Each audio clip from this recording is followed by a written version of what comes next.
우리가 읽은 누가복음 19장 8절과 9절 말씀을 가지고 나를 빚어가는 위선이라는 제목으로 말씀을 전하도록 하겠습니다.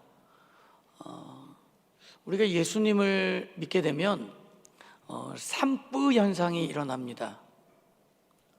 기쁘고 바쁘고 예뻐집니다. 우리 옆에 분하고 한번 인사하겠습니다. 지난주보다 예뻐지셨습니다. 그렇습니다. 우리가 예수님을 믿으면 우리의 삶에 반드시 변화가 있게 됩니다. 오늘 우리는 말씀을 통해서 여리고에서 예수님을 만난 삭개오에 대한 이야기를 좀 살펴보려고 합니다. 삭개오가 여리고에서 예수님을 만났습니다.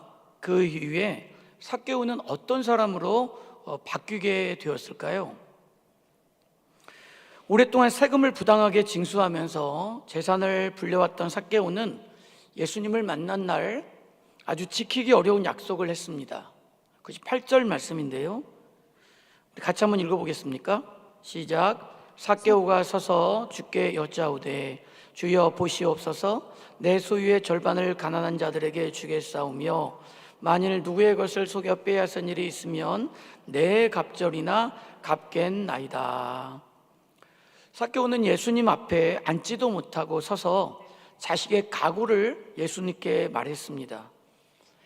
예수님이 뭐 이렇게 해라 저렇게 해라 이렇게 말할 수 있는 분위기가 아니었습니다.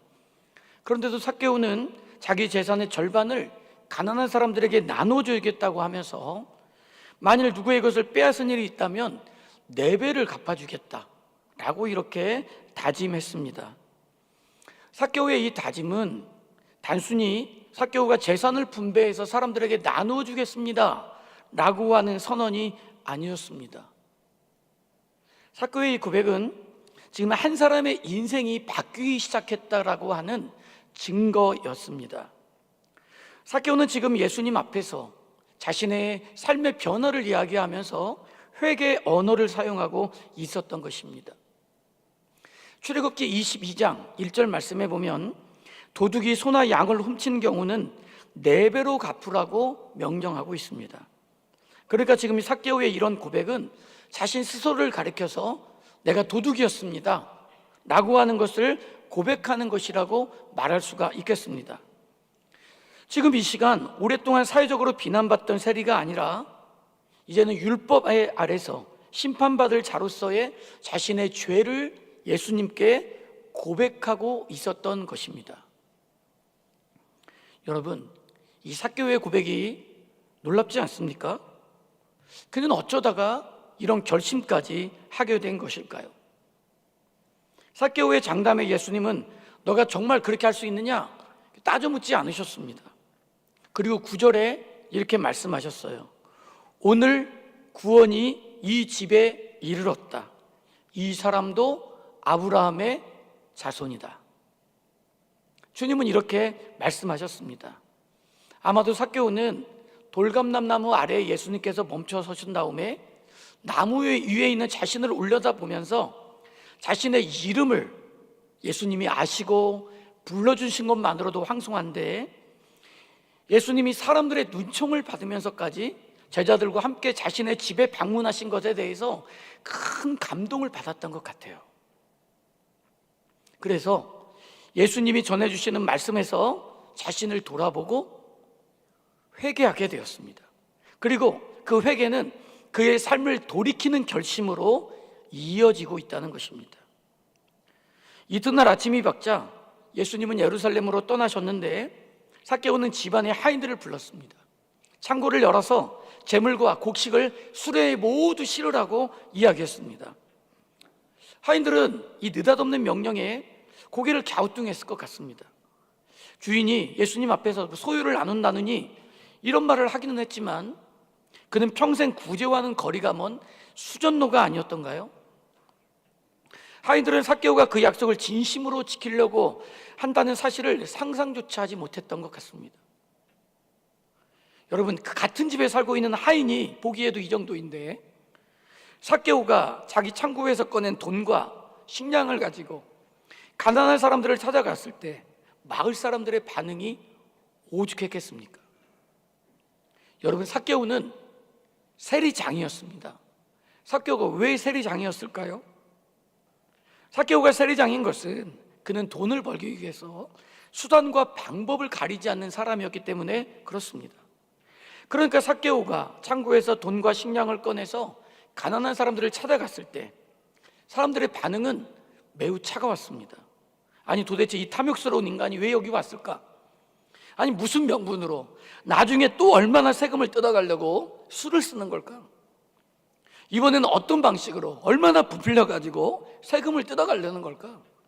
사람들은 의심하면서 눈살을 찌푸렸습니다. 삭개오는 그런 사람이었습니다. 악한 일에 두려움이었고 악한 일을 아는데 수단과 방법을 가리지 않는 그런 사람이었습니다. 어느 누구가 손가락질을 해도 얼굴이 두꺼워서 전혀 부끄러움을 느끼지 않는 그런 모습을 가지고 있는 사람이 바로 삭개오였습니다. 악을 행하는데 담대한 능력을 가지고 있는 사람이 바로 세리장 삭개오였습니다. 그는 한두 달 내로 이자를 갚겠다고 사정하는 사람을 감옥에 집어넣습니다. 세법에 따라서 공정하게 세금을 매긴다고 하면서 마음대로 남의 주머니를 털어가는 그런 사람이었어요. 이 삭개오에게 세금 폭탄을 맞은 사람이 한둘이 아니었습니다. 가뭄에 농사가 시원치 않아서 다음 해까지 먹을 것이 없어서 어떻게 버텨야 되나 걱정하고 있는 사람들에게 세금을 독촉하고 토지를 빼앗은 적도 있었습니다. 어떤 이들은 이 고약한 세리의 압박에 시달리지 못해서 야반도주를 감행하는 사람도 있었습니다. 이렇듯 동정심이라고는 눈을 씻고 봐도 찾을 수 없었던 이 세리가 오늘 완전히 다른 얼굴을 하고 나타나가지고요, 실없는 소리를 하는 것입니다. 이제 예수님 앞에서 내 삶을 청산해놓으라고 포기 선언을 하고 있었던 것입니다. 예레미야 6장 15절 말씀에 이런 말씀이 있습니다. 그들이 가증한 일을 행할 때에 부끄러워하였느냐? 아니라 조금도 부끄러워하지 않을 뿐 아니라 얼굴도 붉어지지 않았느니라 라고 말합니다. 삭개오는 예전에는 수치를 모르는 사람이었어요. 그런데 돌이켜서 지금은 자신의 죄에 대해서 부끄러움을 아는 사람이 된 것입니다. 그래서 완전히 다른 사람인 것처럼 찾아와서는 사람들에게 재산을 나누어 주겠다는 둥, 빼앗은 것을 4배를 갚아주겠다는 둥, 이런 실없는 소리를 하니까 사람들이 말 같지 않은 소리를 한다고 여기저기서 수군댔습니다. 저 인간이 분명 무슨 꿍꿍이가 있을 거야. 뭘 더 얼마나 뺏어가려고 이렇게 협작질을 하는 걸까? 사람들의 말소리가요, 삭개오의 귀에도 들렸습니다. 하지만 삭개오의 마음에 화가 치밀어 오르지 않았습니다. 그는 버럭 소리를 지르지도 않았습니다. 도리어 삭개오의 얼굴은 부끄러움으로 그 얼굴빛이 붉어졌을 뿐이었습니다. 삭개오는 그동안 아무렇지 않던 일들이 오늘따라 부끄럽게 느껴졌습니다. 그리고 기억이 났습니다. 세금을 징수할 때가 되면 삭개오의 눈에는 사람이 보이지 않았어요. 그 사람들이 가지고 있는 재산만 보였습니다. 어떻게 하든지 세금을 줄여보려고 발버둥 친 사람들 앞에서 목소리에는 더 힘이 들어갔어요. 마치 자신이 무슨 권자에나 오른 것 같이 그는 행동을 했습니다. 삭개오는 이런 자신의 모습이 떠올라서 사람들 앞에서 한없이 부끄럽기 시작했어요. C.S. 루이스라고 하는 분이 이렇게 말했습니다.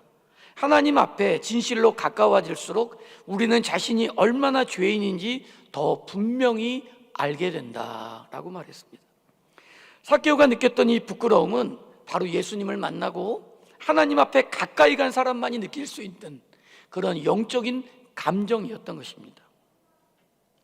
생각이 여기에 미치자 삭개오는 이른 아침부터 아랫사람들을 재촉해서 창고의 문을 열고 곡식을 싣고 온 자신의 모습이 참으로 위선자처럼 느껴졌습니다. 내가 뭐라고 이렇게 마치 시혜를 베푸는 왕처럼 이렇게 구는 걸까? 어차피 이것들은 내 것도 아니고 지금껏 저들의 몫을 빼앗아서 내가 축적한 것이 아니었던가? 사랑하는 성도 여러분, 삭개오가 가진 이런 마음이야말로 믿음의 사람인 우리들이 가져야 될 부끄러움이라고 하는 것입니다.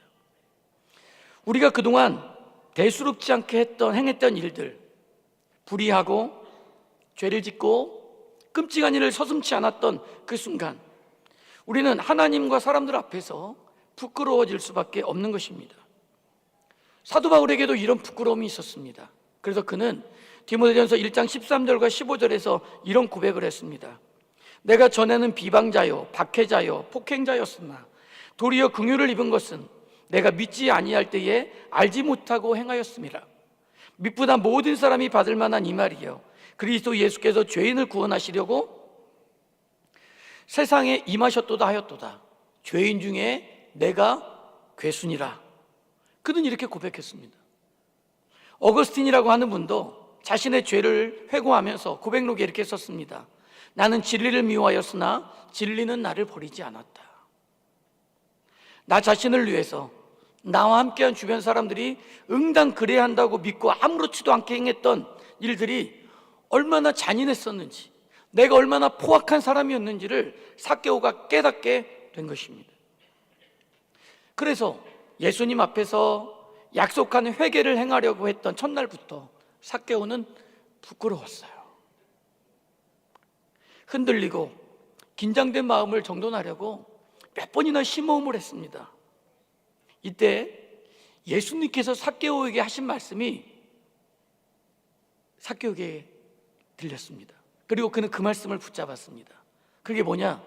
이 사람도 아브라함의 자손이라 라는 예수님의 선언이었습니다. 여러분 따라서 해보실래요? 이 사람도 아브라함의 자손이라. 삭개오가 예수님 앞에서 한 고백을 보면 삭개오는 재산 대부분은 아마도 나물 속에 빼앗았을 가능성이 많습니다. 그러니까 그 모든 것들을 계산하고 빼앗은 것을 4배씩 쳐서 사람들에게 돌려주면 삭개오는 빈털터리가 될 가능성이 있습니다. 그럼에도 삭개오는 예수님을 만나고 예수님 앞에서 자신의 삶을 청산하고 이제 새로운 삶을 살기로 그는 작정했습니다. 이전에 자기가 목숨을 걸고 모았던 그 돈, 그것이 인생의 소망이 아니라는 것을 그는 알게 되었습니다. 변화가 일어난 것입니다. 예수님께서 오늘 이 집에 구원이 이 집에 이르렀으니 이도 아브라함의 사람이라 라고 말씀하셨을 때 삭개오의 마음에는 큰 울림이 있었습니다. 예수님이 그를 구원받은 하나님의 백성이라고 선언해주고 있었던 거예요. 그동안 같은 민족에게 너는 이방인보다 못해 라고 손가락질을 당했고 죄인이라고 세리라고 매국노라고 부정한 사람이라고 멸시를 당하고 하나님께서 주신 율법을 가르침을 다 떠난 사람이라고 손가락질을 당하던 인생이었는데 이제 변화가 일어난 것입니다. 하나님의 자녀가 된 것이에요. 마틴 루터가 이렇게 말했습니다. 우리는 완전해서 사랑받는 것이 아니라 사랑받기에 변화되는 것이다. 삭개오는 예수님을 만나서 바로 그런 사랑을 받았어요. 구원을 받았습니다. 그러자 그 예수님의 사랑이 오랫동안 살아왔던 삭개오의 삶을 180도 바꾸어 버린 것입니다. 매국노였고 동족의 원수였던 자신이 아브라함의 자손, 약속의 백성, 하나님 나라의 소유이다 라고 말씀하시는 예수님 앞에서 삭개오의 눈에는 눈물이 고였을 것입니다. 그리고 그 말씀은 삭개오에게 새로운 정체성을 갖게 해 주었습니다. 그래서 삭개오는 사람들이 비아냥 속에서도 그는 마음속에 한 번이 아니라 2번, 3번, 4번 여러 차례 이 말을 되뇌었습니다. 나는 아브라함의 자손이다. 나는 아브라함의 자손이다. 나는 아브라함의 자손이다. 예수님이 해주신 이 말씀이 삭개오에게 새로운 정체성이자 과거의 부끄러움을 감당하는 힘이 되었습니다. 사랑하는 성도 여러분, 만약 우리가 예수님을 믿고 우리의 마음에도 그동안의 삶에 대한 부끄러움이 생겼다면 그것은 신호입니다. 마음의 죄를 깨닫게 되었다는 회개의 신호입니다. 자신의 과거를 다시 새롭게 보고 다시 새롭게 시작하겠다는 신호입니다. 배고픈 자의 신음과 빚진 자의 간청에도 꿈쩍하지 않던 마음이 깨어났다는 신호입니다. 그리고 그 신호는 자신을 부끄럽게 만든 하나님께로 돌아가게 하는 은혜의 신호입니다. 영국의 수필가이자 소설가였던 맥스 비어봄이라고 하는 분이 쓴 책 중에 행복한 위선자라고 하는 소설이 있습니다. 이 소설의 주인공이 조지 헬이라고 하는 사람인데요, 그 이름에서 알 수 있듯이 그의 삶은 지옥과 같은 삶이었습니다. 당시 알아주는 남봉꾼이었고 사기꾼이었습니다. 대개 그런 부류의 사람들은 다른 사람들 앞에서 아주 겉과 속이 다르게 시치미를 떼고 얼굴에 아주 철판 깔듯이 이렇게 사는데요, 헬은 아주 솔직했습니다. 그는 그의 입에서 나오는 상스러운 말들, 그리고 그의 행동의 만행들, 그리고 그의 삶의 모든 사악한 일들이 그의 얼굴에 고스란히 드러나는 그런 사람이었어요. 그래서 이 헬을 본 사람은, 이 어린아이들은 이 헬을 만나게 되면 아주 겁부터 집어먹었습니다. 그런데 이 조지가 어느 날 아주 아리답고 마음씨가 고운 이 제니 미어라고 하는 아가씨를 만나서 사랑에 빠졌습니다. 그리고 그녀에게 청혼했어요. 하지만 그녀는 조지 헬의 청혼을 단번에 거절해버렸습니다. 그녀는 이렇게 말했습니다. 얼굴이 성자와 같이 생긴 남자와 만나서 나는 결혼하고 싶다고 하나님께 평생 기도하고 있습니다. 나는 얼굴이 성자와 같은 사람을 만나고 싶습니다. 이렇게 얘기했어요. 이 조지 헬은 제니 미어의 마음을 사로잡기 위해서 특단의 조치를 취했습니다. 당시에 유행하던 이 밀랍 가면을 쓰기로 한 것입니다. 그는 가면 중에서도 가장 성스럽고 거룩해 보이는 한 가면을 선택했습니다. 그리고 그 가면을 썼어요. 그렇게 조지는 이 제니의 환심을 사고 두 사람은 결국 사랑에 빠져서 결혼을 하고 가정을 꾸미게 되었습니다. 조지는 이 성스러운 가면을 쓰는 데서 끝나지 않고요, 이 제니에게 더 사랑을 받고 싶어서 말투를 바꾸고 마음씨를 고쳐먹고 행동을 바꾸는 일을 하기 시작했습니다. 마치 자신이 회심한 삭개오라도 되는 것처럼 그동안 비열하게 축적해온 모든 재산들을 가난한 사람들에게 돌려주기로 했습니다. 지난 과거를 지우기 위해서 자신의 모든 악행과 서류들을 정리하고 지인들이 알아보지 못하도록 이름도 바꾸었어요. 그래서 이제 사람들은 그를 조지 헬이라고 부르지 않고 조지 헤븐이라고 부르게 되었습니다. 이처럼 진심이 담긴 그의 위선은 결국 그를 다른 사람으로 변화시켰습니다. 그러나 이토록 자신의 모든 행동을 바꾸었어도 사랑하는 이 앞에 설 때면 그는 자신의 얼굴이 부끄러울 수밖에 없었습니다. 사기꾼으로 산 세월과 얼굴은 가면 뒤에 감추었지만 자신만이 아는, 나만 알고 있는 이전의 죄와 그것을 감추고 사는 이 부정직함이 언제나 부끄러움이었습니다. 성경에서 삭개오의 이야기를 읽을 때면 저는 궁금해지는 게 있었습니다. 그게 뭐냐면, 삭개오가 예수님을 만난 후에 삭개오는 정말 어떻게 살았을까? 저는 삭개오가 자신의 과거가 부끄러워질 때마다 예수님의 말씀을 떠올리고 또 떠올리면서 살지 않았을까 생각합니다. 너도 아브라함의 자손이다. 그래서 삭개오는 깊이 고뇌했을 것입니다. 그런데 삭개오의 고뇌는 내가 과거에 어떤 짓을 저질렀는가, 이것보다는 이제 예수님을 만난 이후로 내가 앞으로 어떻게 살아갈 것인가 라는 관심으로 옮겨졌을 것입니다. 그래서 나는 지금 이 자리에서 예수님을 만난 사람으로서 나는 어떻게 살아야 하지? 여러분, 우리가 예수님을 만나고요, 새로운 마음을 먹었다고 해서 우리의 삶의 환경이 새 마음에 걸맞는 상황으로 바뀌어지지 않습니다. 내가 변했다고 해서, 내가 달라졌다고 해서 우리를 둘러싼 환경이 변하는 것은 아닙니다.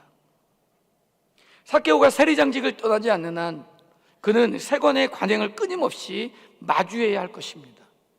세금을 과다하게 청구하고 뇌물을 요구하고 이중장부를 쓰고 당대 세리라면 거리낌 없이 했을 일들입니다. 게다가 밑으로는 이런 일을 답습해온 여러 하급 세리들이 있었을 것입니다. 계산 빠르고 자기에게 기민한 사람들에게 이 삭개오의 회심은 아주 당혹스럽기 짝이 없었을 것입니다. 그들 앞에서 삭개오는 신앙적이고 윤리적이고 믿음을 지켜나갈 수 있었을까요? 쉽지 않았을 것입니다. 사도 바울은 로마서 7장 22절과 23절에서 이렇게 말합니다. 나는 속사람으로는 하나님의 법을 즐거워하나 내 지체에는 다른 법이 있어서 내 마음의 법과 맞서서 싸우며 내 지체에 있는 죄의 법에 나를 포로로 만드는 것을 봅니다. 삭개오 역시 예수님 앞에서 한 약속을 지키기 위해서 막 수없이 발버둥 쳤을 것입니다. 그리고 그때마다 너는 아브라함의 자손이라고 하는 말씀을 되뇌이면서 그는 주님께로 돌아가도록 힘썼을 것입니다. 행복한 유선자의 조지는 성자의 가면을 벗을 수가 없었습니다. 가면에 익숙해지는 것 외에는 다른 방법이 없었습니다. 그래서 가면의 표정과 분위기를 따라가기로 했습니다. 왜 그랬을까요? 왜냐하면 그녀를 사랑했기 때문에 그렇습니다. 사랑하는 그녀를 잃고 싶지 않았기 때문에 그는 달라져야 했던 것입니다. 하지만 그보다 더 큰 이유가 있는데요. 그게 뭐냐면 바로 그가 제니 미어를 사랑하는 것만큼, 아니 그보다 더 깊이 그녀가 조지를 사랑하고 있다는 것을 알고 있었기 때문에 그렇습니다. 그녀 역시 그를 잃고 싶어 하지 않았습니다. 그래서 그들에게 서로의 사랑이 있었기 때문에 그래서 조지는 끝까지 가면을 쓰고 살기로 했습니다. 매일매일 거룩한 가면에 자신을 맞추어서 말도 생각도 행동도 표정도 그는 바꾸어가면서 그는 살게 되었던 것입니다. 삭개오도 그렇습니다. 삭개오도 주님의 사랑을 잃고 싶지 않았습니다. 주님은 그의 인생에 우연히 갑자기 끼어든 분이 아니었습니다. 특별할 것 없는 세리의 일상에 예수님께서 갑자기 찾아와서 인상 좋은 말과 좋은 말을 남기고 떠난 분이 아니었습니다. 우리 주님은 삭개오가 한 번도 받아보지 못한 사랑을 그에게 베풀어 주셨고 그에게 아브라함의 자손으로 약속의 백성이라고 말씀해 주셨습니다. 그래서 삭개오는 예수님과의 약속대로 예수님이 말씀하신 삶을 살 수밖에 없었던 것입니다. 예수님이 지금 당장 눈에 보이진 않지만 세상 끝날까지 내가 너와 함께 있을 것이다 라고 말했던 이 말씀처럼 예수님은 언제나 삭개오의 곁에 계셨습니다. 사랑하는 성도 여러분, 우리의 삶에 회심이라고 하는 것은 우리의 다부진 결심으로, 우리의 결단으로 이루어지는 것이 아닙니다. 나를 잃지 않으려고 나를 사랑으로 주목하시는 예수님이 늘 곁에 계시기 때문에 가능한 것입니다. 나에게서 시선을 떼지 않는 그 하나님, 나와 함께 하시는 분이 계시기 때문에 우리의 인생의 변화는 가능한 것입니다. 그래서 나도 예수님과 함께 있고 싶고 예수님의 말씀대로 살고 싶어지는 것입니다. 이런 삶이 그동안 나의 죄악의 삶을 비춰보면 나 자신에게나 남들에게는 위선적으로 보일 수 있습니다. 그렇지만 우리가 그럴지라도 주님을 닮고 싶은 마음이 우리 가운데 생기게 되는 것입니다. 위선을 가장해서라도 주님 곁에 살고 싶어 하는 것, 위선을 가장해서라도 주님이 기뻐하는 삶을 살고 싶은 것, 이것이 진정으로 회심한 사람의 모습이라고 하는 것입니다. 행복한 유선자에서 가장 감동적인 장면은 조지가 사랑하는 연인 제니 앞에서 그 얼굴을 드러낼 때입니다. 그가 자발적으로 얼굴을 드러낸 것은 아니었습니다. 한때 이 조지가 예전의 삶 가운데서 그와 연문을 뿌렸던 옛 여자친구였던 간보기가 그에게 달려들어서 그의 추악한 민낯을 드러내려고요, 그 얼굴 가면을 찢어버린 것입니다. 그 순간을 책에 이렇게 기록하고 있습니다. 조지는 꼼짝 않고 서 있었다. 라 간보기는 그의 얼굴을 올려다보았다. 새빨갛던 그녀의 얼굴이 순식간에 하얗게 질렸다. 그녀를 바라보고 있는 남자는 분명히 그녀가 가면을 벗긴 사람인데 그의 얼굴은 가면과 똑같았기 때문이다. 선 하나하나, 이목구비 하나하나까지 똑같았다. 성자의 얼굴이었다. 사랑하는 여러분, 오늘 우리는 예수님을 만나고 예수님을 믿고 살아가는 우리의 삶에도 이런 변화가 나타나고 있는지 스스로 질문해야 될 필요가 있습니다. 삭개오에도 얼굴이 바뀌었습니다. 한참의 시간이 지난 뒤에 사람들은 삭개오의 얼굴에서 거짓의 비행의 흔적, 사람을 겁박하던 악랄한 과거를 찾아볼 수가 없었습니다. 오히려 그의 얼굴에서 아브라함의 자손의 얼굴을 그들은 발견했습니다. 예수님은 요한복음 15장 3절에서 이렇게 말씀하십니다. 너희는 내가 일러준 말로 이미 깨끗하여졌으니 내 안에 거하라. 나도 너희 안에 거하리라. 이 말씀처럼 하나님의 말씀은 사람의 내면뿐만 아니라 우리의 외면과 우리의 모든 삶을 바꾸는 능력이 있는 줄로 믿습니다. 삭개오가 오랫동안 표정을 꾸미며 살았기 때문이 아닙니다. 자신을 부르신 주님을 따라서 살다 보니 그렇게 된 것입니다. 과거를 생각하면 부끄럽지만 그 모든 것을 딛고 주님을 따르려고 했기 때문에, 아니 부끄러운 삭개오에게 그분의 음성이 들려왔기 때문에 그는 변화된 것입니다. 자신을 새로운 피조물 아브라함의 자손으로 부르는 그분의 소리가 계속해서 그의 마음에 고동치고 있었기 때문에 그렇습니다. 너는 아브라함의 자손이다. 헨리 나우에는 상처 입은 치유자라는 책에서 이렇게 말했습니다. 하나님께 가까이 가는 길은 완벽을 통해서가 아니라 상처 입은 채 부끄러움을 안고 주님께 가는 것이다. 삭개오의 변화는 순식간에 완벽하게 일어난 변화가 아니었습니다. 그는 주님을 만난 다음에 자신이 살아왔던 삶에 대한 부끄러움 속에서도 주님을 잃고 싶지 않았다라는 그 믿음을 가지고 주님의 말씀과 주님의 뜻을 따라서 그의 삶을 살아갔던 것입니다.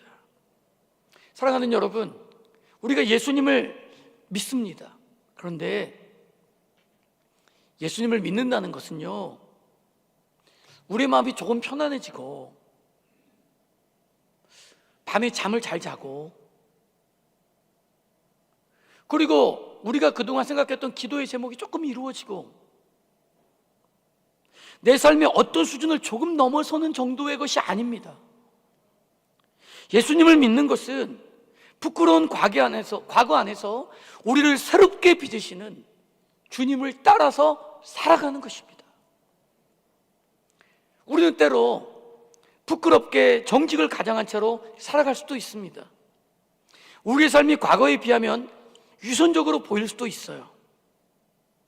부끄럽지만 사랑으로 우리의 삶을 포장하기도 합니다. 과거에 우리가 지은 죄와 내 본 모습이 나를 때때로 부끄럽게 할 수도 있어요. 그래도 주님은 우리가 하나님의 백성으로 우리의 삶을 바꾸고 새롭게 되기를 원하고 계십니다. 하나님을 향한 우리의 사랑을 우리의 삶 속으로 표현하고 그것을 나타내고 그것을 드러내는 그런 삶을 살기를 원하고 계신다라고 하는 것입니다.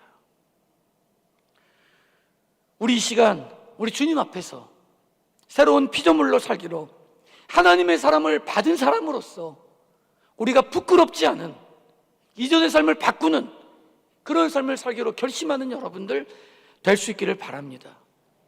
우리가 부끄러움 속에서도 다시 용기를 내고 부끄러워도 그 주님의 거룩을 가장하여 따라가고 부끄러워도 하나님의 사랑으로 우리의 삶을 포장하여 살아가는 까닭은 하나님이 우리를 먼저 사랑하셨기 때문에 그렇습니다. 그리고 그 하나님이 우리를 지금도 사랑하고 계시기 때문에 그렇습니다. 우리가 예수님의 그 사랑을 다시 잃어버리면 안 되기 때문에 우리가 예수님을 만나고 또 예수님이 우리의 삶에 찾아오시면 우리는 그에 걸맞는 변화가 있어야 하는 것입니다. 이전의 삶은 청산하고 새롭게 되는 그런 은혜가 우리에게 있어야 되는 것입니다. 주님은 오늘 우리에게도 말씀하실 것입니다. 너도 아브라함의 자손이라. 너도 하나님의 백성이다. 너도 내 자녀다. 주님은 오늘 우리에게 말씀하고 있습니다. 그 믿음 가지고 하나님은 나를 부끄럽게 했던 나의 위선으로 나를 새롭게 빚어가십니다. 주님과 함께하는 행복한 우리를 만들어 가십니다.